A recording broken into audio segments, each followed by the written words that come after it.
Writers Clarence Green and Russell Rouse make a Jacobean tragedy out of what was, in the book New York Confidential, a pretty dry take on the workings of organized crime. But no one gets out alive in this story.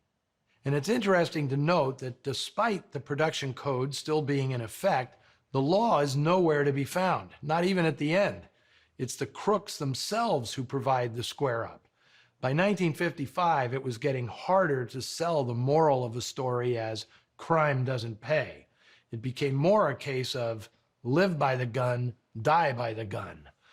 Although they made half a dozen noir films like the classic DOA and underseen oddities like The Thief and Wicked Woman, Rouse and Green would win their lone Oscar for something entirely different, providing the original story for the 1959 romantic comedy Pillow Talk.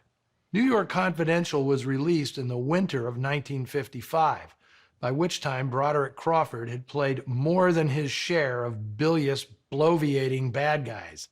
That fall, he'd switch over to the right side of the law, playing Police Chief Dan Matthews in the TV series Highway Patrol.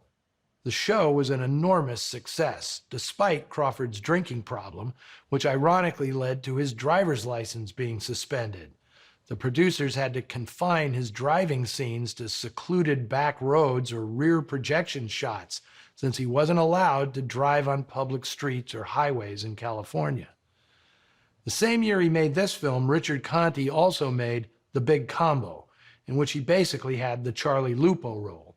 Conte may have been the busiest actor on screen that year, starring in 7 films.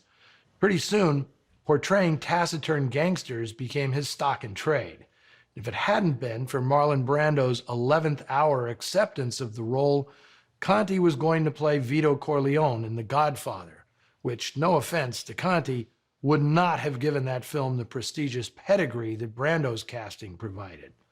Instead, Conte played Don Barzini, rival to the Corleone family.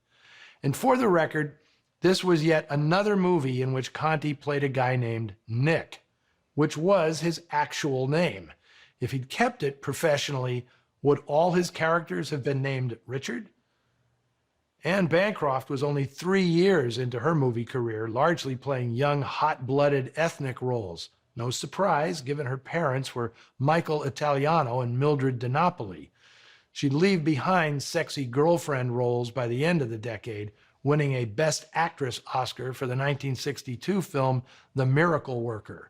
Her roles from then on were divided equally between comedies and dramas, and she was nominated another 4 times for the Best Actress Oscar in a remarkable career that extended all the way up to 2004, when she played herself in Larry David's Curb Your Enthusiasm.